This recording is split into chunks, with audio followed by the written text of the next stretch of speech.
And when I got home, 3 days later, CPS came to my door asking to remove my child, but only after I had another CPS worker call me once I had got out of jail. And when I got out of jail, she called me and told me that they would give me 25 years to life if I did not tell them where my son was located.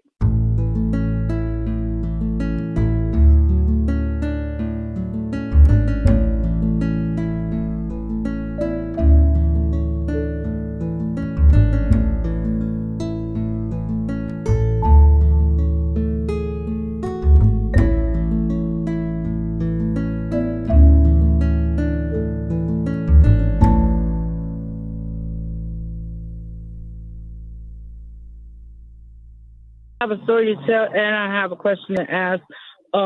It's my situation. I've been watching you for a while now, and my son was removed because me and my husband had got into a domestic violence altercation. So I was arrested, and I was gone to jail for 5 days, let out in Linwood, California, and did not get charged with anything. And when I got home, 3 days later, CPS came to my door asking to remove my child, but only after I had another CPS worker call me once I had got out of jail. And when I got out of jail, she called me and told me that they would give me 25 years to life if I did not tell them where my son was located. So they called my husband's dad, and they asked if my husband's dad would take the kid for 7 days, so it would be a 7-day safety plan. So me not realizing, as soon as they came, I said, okay. She comes to my house, she knocks on my door, and they told me that they have a search warrant, but I did not ask to see it. So she said we would have to get a search warrant, and she said we already have one. And I said, okay.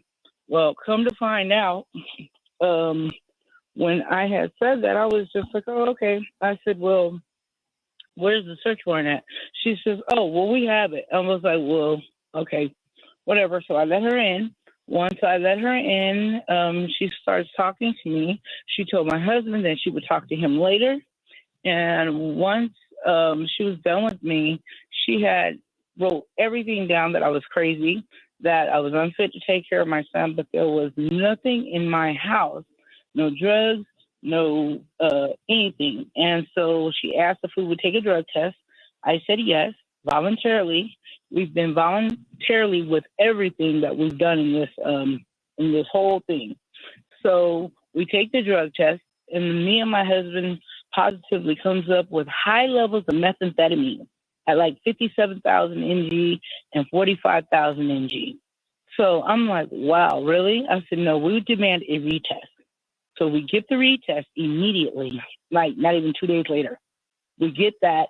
And we get the retest, and my test is completely negative, and my husband's test was negative. Everything was negative, but with low traces of marijuana.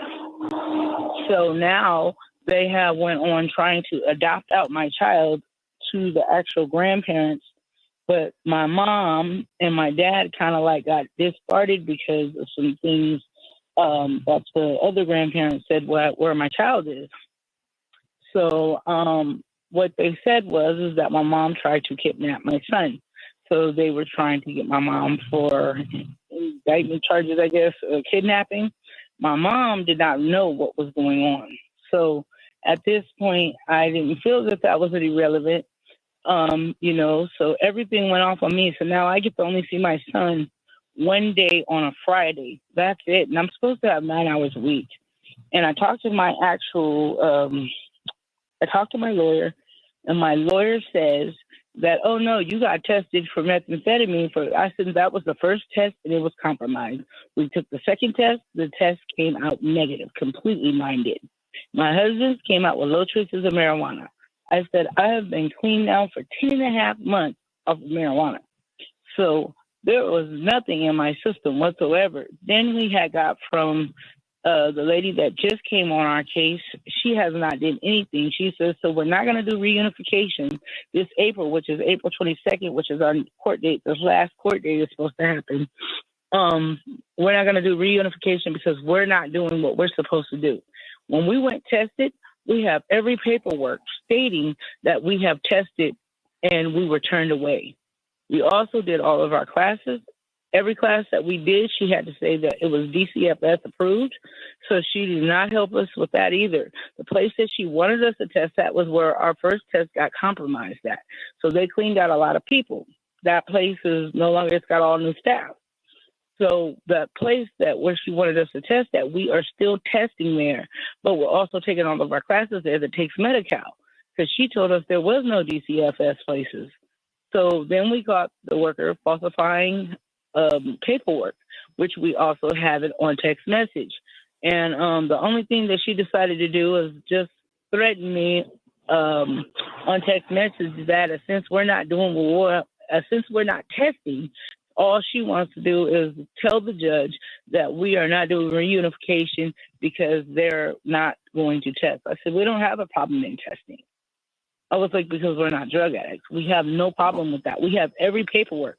Come to find out, when we went to go check for the testing, she's never put in any paperwork whatsoever as the referral for us to test. So how does that work? Well, first of all, let me ask you something. Do you have an attorney? A court-appointed attorney. I mean, I've been trying to get a hold of you, and I've talked to Georgetta a couple of times. And, you know, it was really hard for me trying to get a hold, and I was so happy that I actually caught your show. But we have a court-appointed attorney, and they just changed my son's attorney, and they just changed my attorney. My husband's attorney is the one that he still has his attorney, but a lot of attorneys walked out, apparently. So we have no attorney pretty much, and we were trying to hire pretty much you. But, okay, well, you know, Fatima, let me ask you something. Yes. Are you available Monday or Tuesday in late afternoon? Yes. Are you located in Los Angeles? I'm in Lancaster, California. Okay. So this is what I want you to do. After today's show, I want you to contact Georgette, and I want you to make an appointment to either come see me at the office or Zoom or telephone call. But before you do that, I want you to email me all of your court minute orders so that I can review them. Okay. So one more thing I have to ask you. Mm-hmm. Is it okay for court documents to be scratched out once they're amended? It depends. Give me a more specific situation. Meaning, okay, so say 2 minutes. Like our minute orders.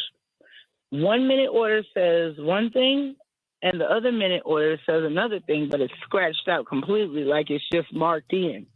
Yeah, I doubt that. That's why you want to get the copies of the minute orders from the court clerk. They'll have the original final copies that we will go off of and work off of. Okay, I thought so. So get those, and then email them to me and Georgette, and then make the appointment to talk to me, and I'm going to give you a consultation on what should happen, okay?